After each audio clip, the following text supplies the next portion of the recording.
Hola, mi clase. We are moving on to module, or say topic 4. We're doing 4.1. This is systems of equations, and we're going to do graphing today. So graphing from our last unit is really important for this unit. So a system of linear equations is two or more linear equations to be solved together. So normally we've been always doing one equation. Now we're going to have two. They're going to be linear, meaning they're going to be straight, but we're going to put them together onto one graph. A solution of a system of equations is an ordered pair that makes all of the equations in the system true. So when we were solving equations, we had one equation, we would get one answer. We're still going to get one answer, but it's going to work for both equations. Okay, so today we're going to just graph. All right, so it says, what is the solution of the system of equations? So here's our two equations. It's y equals negative 2x minus 4. And then we have y equals a half x plus 6. Now, for the half, I'm going to change it to 1 over 2 just so that we have it as a fraction so I can use that rise and that run. All right, what we would do is we'd graph this first one. I'm going to do it in blue. I'll put a little blue check mark next to it so we know. So our y-intercept is negative 4. So 1, 2, 3, 4. And my slope is negative 2 over 1 or 2 over negative 1. So I can't go down and then 1, so I'm going to go up 2. That's the second form. I'm going to go up 2, right or left 1, up 2, left 1, up 2, left 1, and I'm going to do it until my whole grid is used. Okay, we need as many points as we possibly can for this equation. All right, there we go. So then I'm going to use the red for my other line. And so that's what I'm going to use this one for. So I'm going to go plus positive 6. That's way up here. And then it's 1 over 2. So again, I can't do 1 over 2. So I'm going to do negative 1 over negative 2 because that's exactly the same. So I'm going to go down 1, left 2. Down 1, left 2. Down 1, left 2. As many points as I possibly can. Make sure it's red. Here we go. Now, I didn't draw my line very well, so I'm going to shift that line. Kind of missed my dots. There we go. All right. Still not great, but that's okay. Now, the solution to my equation is this one right here because that's where they both cross. That's where they both intersect. And that's what's going to work for both of them. That's the point that's on both lines. So that's my system. The solution to this system is this point that they both cross at. It's at negative 4, 4. So that's what we're looking for when we are asking for the solution. Where do they both intersect? Where are they both on the line? And the only place that works is right there. All right, so let's do another one. We have 15x plus 5y equals 25, and then we have y equals 5 minus 3x. I'm going to graph that first one just because it's already in slope-intercept form. I'm not going to graph this one yet because why? I just don't want to right now. So the slope is negative 3 over 1, or remember we can do 3 over negative 1. The y-intercept is actually this first one. So if we rewrote it, it would look like this. Not that it's any different or anything like that, but that's the form we're used to seeing. So I'm going to go up to 5. And I'm going to get to use this first ratio. I'm going to go 1, 2, 3, 1. 1, 2, 3, 1. 1, 2, 3, 1.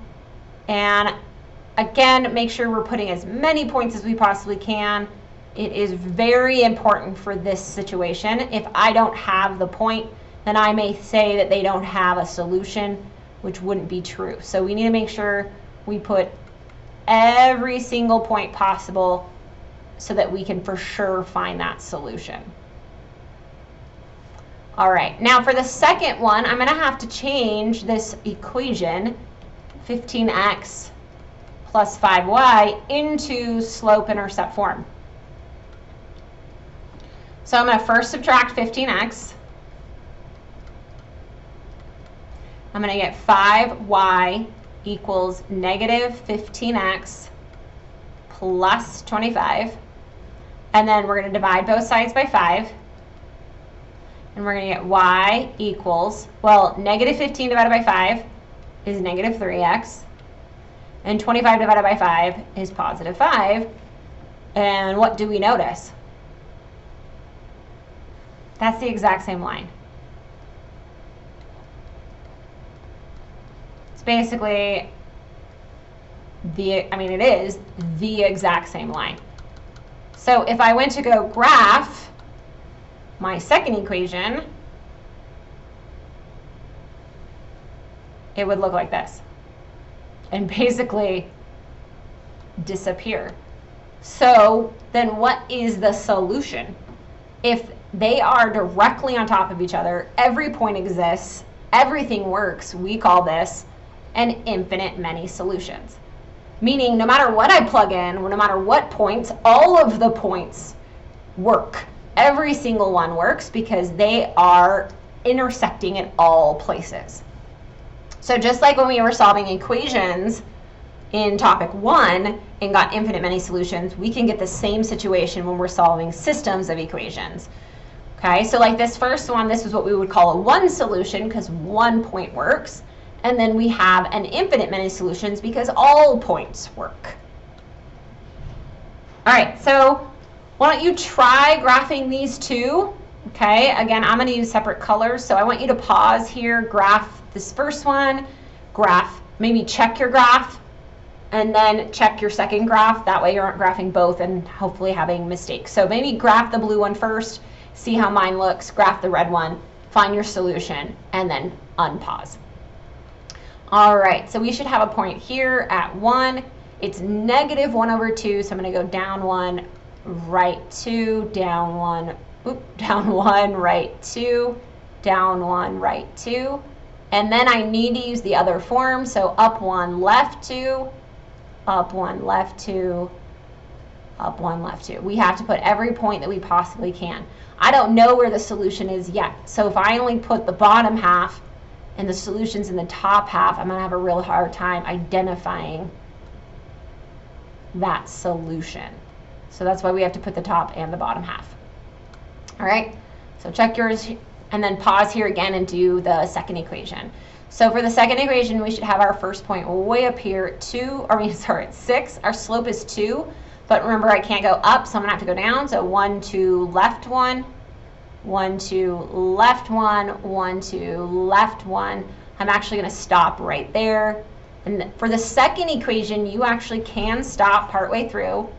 So because you just need to find their solution. So what would their solution be? It would be this point right here. And we would say their solution is at negative 2, 2. That's the one and only point that makes both equations true. All right, why don't you try to, again, graph the first one, pause, solve the second one, and then graph it and see if you can figure out what the solution is. All right, first one, we're going to have to try our best here because 7 doesn't actually exist. So I'm going to put a 7 up here to the best of my ability. Again, I can't go up, so I'm going to go down. So 1, 2, 1, 2, 1, 2. Did my best there with getting that dot as lined up as I possibly could with this line. Looks pretty good. All right, second equation I need to first solve. So I'm going to subtract 4x. We should have gotten negative 8y, don't lose that negative, equals negative 4x plus 12. And divide by negative 8. If it makes more sense to you, you can split it like this. If you prefer that method, I like to just put one line and one number, but if you prefer to see that both of these need to be divided, you can do that. So we get y equals, well, a negative divided by a negative is a positive, and 4 divided by 8 would be a half x. And this would be negative, well, I can only reduce it. That'd be divided by 4, so it'd be 3 over 2. So you can either put 3 over 2, or we can say y equals half x minus, you can even put 1.5. You can put plus 1.5, either or. So I'm going to go down here to 1.5. And then I'm going to do my best to graph 1, 2. What we have to be careful with is that I have to go halvesies. So 1, 1, 2, 1, 1, 2, 1, 1, 2. And then same halvesies, 1, 1, 2. So it's going to stay in the middle the whole time.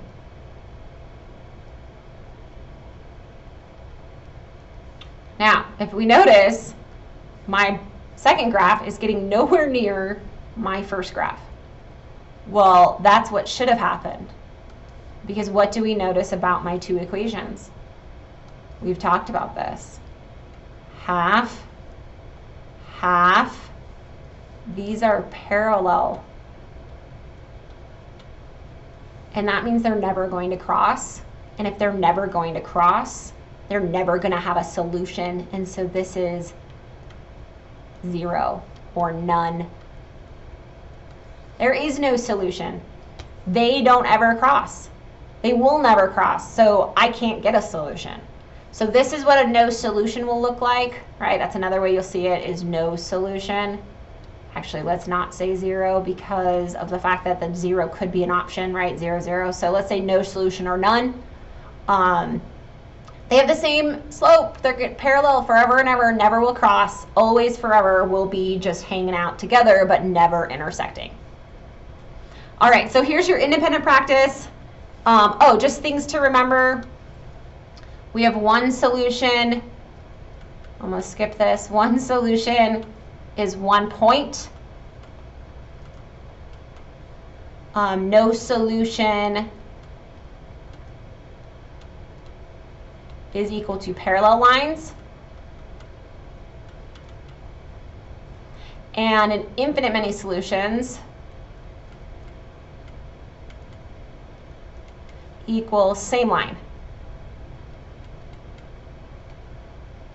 All right, there you go.